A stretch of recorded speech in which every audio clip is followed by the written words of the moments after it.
Hello friend, स्वागत है आपका हमारे YouTube channel agriculture smart study पर। आपके फ्रेंड ग्रुप में या रिलेटिव्स में जो कोई भी डेटा साइंस की तैयारी कर रहा है, ये क्लास उसको भी शेयर कर दिया करिए ताकि वो भी पढ़ सके और आने वाले एग्जाम्स के लिए तैयारी कर सके।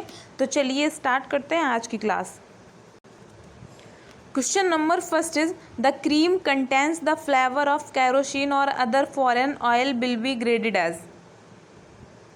मतलब क्रीम में अगर कैरोसिन या फिर किसी और दूसरे ऑयल की महक आ रही है, मतलब फ्लेवर आ रहा है, तो उस क्रीम को किस ग्रेड में ग्रेडेड किया जाएगा। तो किस ग्रेड की होगी वो क्रीम जिस क्रीम में कैरोसिन ऑयल या फिर किसी दूसरे ऑयल की स्मेल आ रही होगी या फ्लेवर आ रहा होगा, वो किस ग्रेड की क्रीम में, मतलब किस ग्रेड में ग्रेडेड किया जाएगा उसको। तो correct answer is option D, third grade cream होगी जिसमें कैरोसिन या अदर फॉरेन ऑयल की फ्लेवर आ रहा होगा या स्मेल आ रही होगी, किसमें, थर्ड ग्रेड में।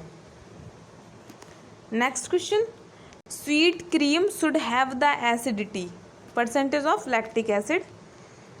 मतलब जो स्वीट क्रीम है उसमें एसिडिटी कितनी होनी चाहिए, या लैक्टिक एसिड का जो है वो परसेंटेज कितना होना चाहिए। लैक्टिक एसिड के परसेंट से ही तो एसिडिटी मेजरमेंट करते हैं, तो कितना परसेंट लैक्टिक एसिड होना चाहिए स्वीट क्रीम में। तो वो है 0.2% लैक्टिक एसिड होना चाहिए स्वीट क्रीम में। एसिडिटी जो है वो 0.2% होनी चाहिए। Next question, grade first cream should have acidity. जो फर्स्ट ग्रेड की क्रीम होगी उसमें एसिडिटी कितना होने चाहिए, उसमें एसिडिटी कितनी होती है, कितनी होनी चाहिए। तो जो फर्स्ट ग्रेड की क्रीम है उसमें एसिडिटी 0.6% से ज़्यादा नहीं होना चाहिए। मतलब परसेंट ऑफ लैक्टिक एसिड 0.6% से ज़्यादा नहीं होना चाहिए, not more than 0.6%। Next question, as per FSSR 2011 maximum weight of salt in water is. Water नहीं है, वटर था, वटर है, वटर। तो एज पर FSSR मतलब जो food safety and standard rules 2011 है, उसके अनुसार मैक्सिमम साल्ट का वेट जो है वो बटर में कितना होना चाहिए। तो 3%। और कैसे, वही वेट, जैसे अगर 100 kg बटर बना रहे हैं, 100 kg बटर का जो वेट है वो 100 kg है, तो साल्ट जो है वो 3 kg से ज़्यादा नहीं होना चाहिए। मैक्सिमम जो है 3 kg होना चाहिए इन बटर में। और किसके according, as per food safety and standard regulation rules 2011। And food safety and standard act कब आया था, कब पास हुआ था, 2006 में। And food safety and standard regulations 2011 में। और बटर का जो अकॉर्डिंग PFA जो कंपोजिशन है वो भी यही है। इन्होंने कहा है कि मैक्सिमम 3%, लेकिन PFA prevention of food adulteration 1976 का जो कंपोजिशन उन्होंने दिया है, तो उनके अनुसार बटर में साल्ट जो है वो 3% से ज़्यादा नहीं होना चाहिए। And must contain 80% milk fat by wait. मतलब अगर 100 kg बटर बना रहे हैं तो उसमें 80 kg जो है वो फैट होना चाहिए बटर में। और कर्ड कितना, नॉट मोर देन 1.5%। 1.5% से ज़्यादा कर्ड नहीं होना चाहिए अकॉर्डिंग PFA। और डाईएसिटाइल कंटेंट जो है वो 4 ppm से ज़्यादा नहीं होना चाहिए। और FSSR 2011 का भी जो कंपोजिशन उन्होंने दिया है, तो उनके अकॉर्डिंग मैक्सिमम वेट कितना होना चाहिए, 3% in water. Next question, which type of fatty acids are present in major quantity in butter. Butter में किस टाइप के फैटी एसिड जो हैं, कौन से टाइप के फैटी एसिड जो हैं वो ज़्यादा प्रेजेंट होते हैं, ज़्यादा उपस्थित होते हैं। मतलब वो उनकी क्वांटिटी जो है, मतलब उनकी मात्रा जो है वो बटर में ज़्यादा होती है, तो वो होती है saturated fatty acid. B option is correct. Saturated fatty acid की क्वांटिटी जो है वो ज़्यादा होती है बटर में। And saturated and unsaturated fatty acid में डिफरेंस क्या होता है, कई बार पूछ लिया जाता है कि आप डिफरेंस कैसे करेंगे सैचुरेटेड और अनसैचुरेटेड फैटी एसिड में। तो सैचुरेटेड फैटी एसिड जो होते हैं उनमें सिंगल बॉन्ड होता है, सिंगल, एंड जो अनसैचुरेटेड फैटी एसिड होते हैं उनमें डबल बॉन्ड होता है। ये मेन डिफरेंस है दोनों में।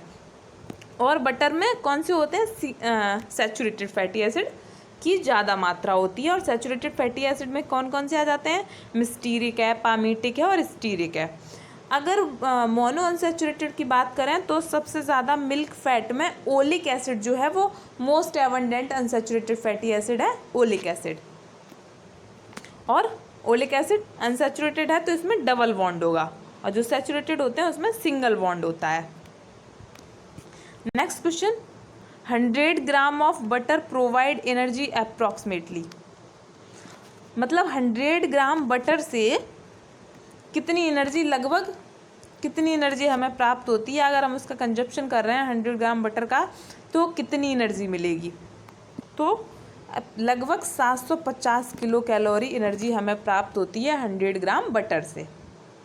First option correct, 750 kilo calorie provide by 100 gram of butter. Next question, the coal tar dye certified by USDA to be used as butter colour. Coal tar dye जो है वो certified की हुई है USDA द्वारा, और वो यूज़ होती है as a butter colour. Butter में कलर ऐड करते हैं ना, बटर में कलर ऐड करते हैं तो एज अ कलर यूज़ होती है कोल तार डाई। और ये जो कोल तार डाई होती है ये ऑफ मिनरल ऑरिजिन होती है। मतलब कभी कभी पूछ लिया जाएगा जैसे कि वेजिटेबल ऑरिजिन कलर कौन सा है बटर का, तो बिक्सा ऑरेलिना से जो होता है, और बिक्सा ऑरेलिना है उसका सोर्स जो वेजिटेबल ऑरिजिन होगा, और जो मिनरल ऑरिजिन होगा वो होगा कोल तार डाई। तो कौन कौन सी हैं, येलो AB है और येलो OB है, येलो AB और येलो OB। तो correct answer is D, both B and C। And कभी कभी इसकी फुल फॉर्म पूछ ली जाती है कि येलो AB दे दिया जाएगा आपको कि जो AB है उसकी फुल फॉर्म क्या है। तो AB की फुल फॉर्म है benzene azo beta naphthyl amine.